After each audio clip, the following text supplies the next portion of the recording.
Hello everyone.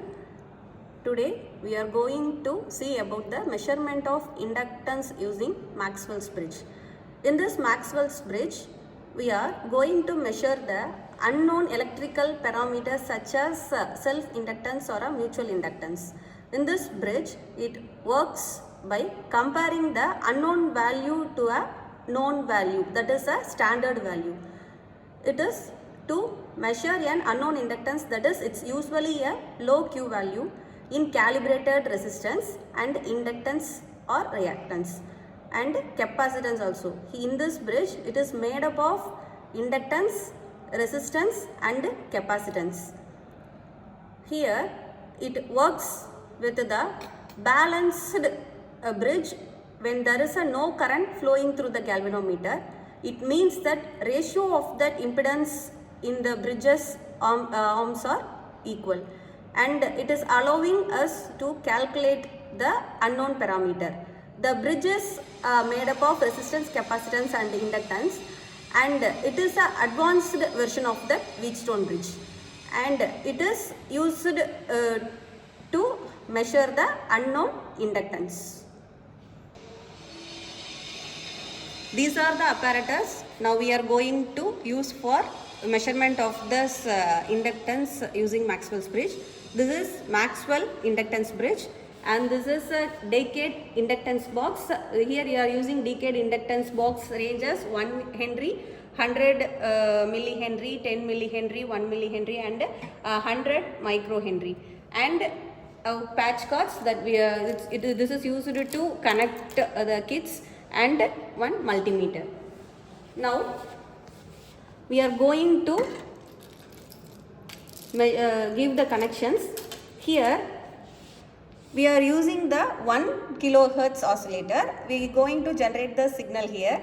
So we are choosing as 1 kilohertz oscillator. We are going to choose the frequency as 1 kilohertz, and we are having the A point. It is connected to this A point, and this B point we are going to connect here to this B point, and all dotted lines we are going to connect all the dotted lines. This and we are going to measure the unknown resistance of R2 here. In this ohms we are going to measure the unknown resistance of R2, and these two ohms, by using these two ohms we are going to measure the unknown resistance of R1. Here R3 resistance we having the multiple ranges, it's from 10 ohm to 100 kilo ohm, and also Lx into Rx. This is the unknown resistance Rx. We will calculate this Rx in the theoretical part by using the formula Rx is equal to R1 R3 divided by R2, and also for Lx, the formula is R1 R3 into C. Here the C value is already given, it is a 0.1 microfarad, and this P and this Q, and this P is connected to this P of the audio amplifier, and this Q is connected to this Q of the audio amplifier, and this 2 points are connected with the decade resistance box, and by adjusting these to R2 and R1 value, we will reduce the sound that will generate in this audio amplifier. Once we given all the connections, we will on the kit. Now the sound will generate in this audio amplifier. By fine tuning this R1 and R2, we will reduce the sound that will make through this audio amplifier. Now we are going to connect this A to A,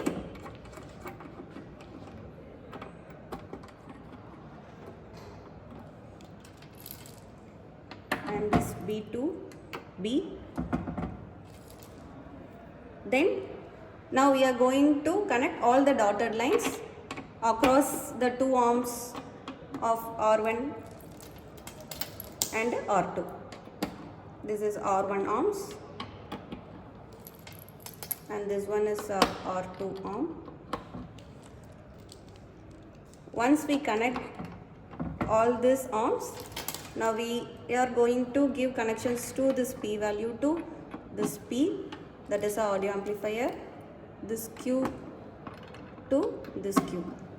Then now we are going to fix the resistance value for R3. Now I am going to connect as a 1 kilo ohm here.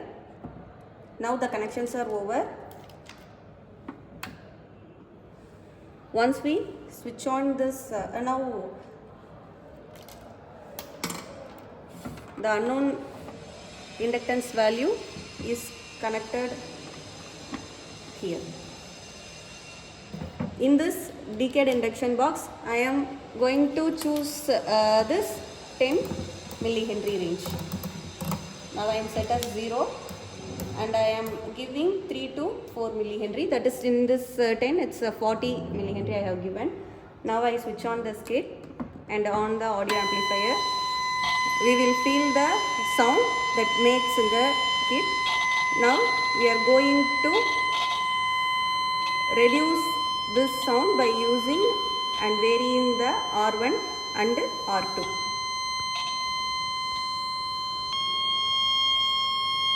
By adjusting and fine tuning this R2, we can reduce the sound. Now we balanced the P and Q of the audio amplifier. Now we are going to measure the unknown resistance value across the R1, R2 and Rx. Rx value we will calculate through the R1 and R2 value. Now we are going to measure the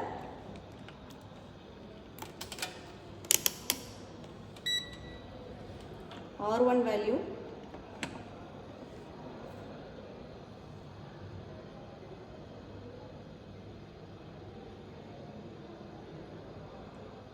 It is a 2 kilo ohm.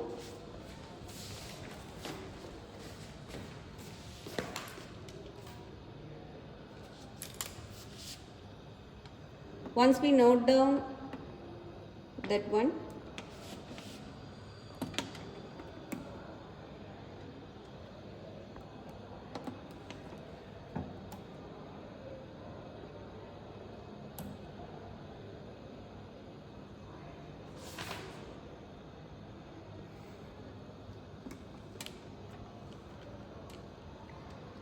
we are removing these two arms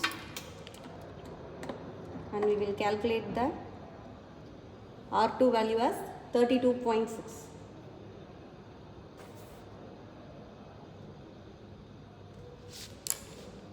Once we calculated these two, now we are going to calculate the value for Rx and also for Lx, Rx and Q in a theoretical part. This is the calculation for measurement of inductance using Maxwell'S bridge. These are the formulas that we are going to use now. Lx is equal to R1 R3 into C and Rx is equal to R1 R3 divided by R2. By using this Lx and Rx, we are going to calculate the Q factor, that is Q is equal to omega Lx divided by Rx. Here we are find that R1 value as 2 and R3 already we have chosen in this kit as 1 and C in this oscillator we have chosen the 0.1 millifarad, kilofarad, 0.1 kilohertz. So we have chosen this 0.1 and this Lx value is 0.201 and for Rx is equal to R1 R3 divided by R2. R1 is 2 and R3 is 1 and R2 is 32.6 that we have calculated already. Then Rx is 0.613 ohm. And the Q factor formula, this Q is equal to omega Lx divided by Rx. In this omega is equal to 2 pi f. Already we know that f is equal to 1 kilohertz. So we have chosen this for frequency f is equal to 1 kilohertz. 2 pi into 1000 into this is kilohertz to hertz conversion. This is 1000 into Lx already we have find here 0.201 and Rx is equal to 0.613 and we calculated the Q factor. Q is 2.051.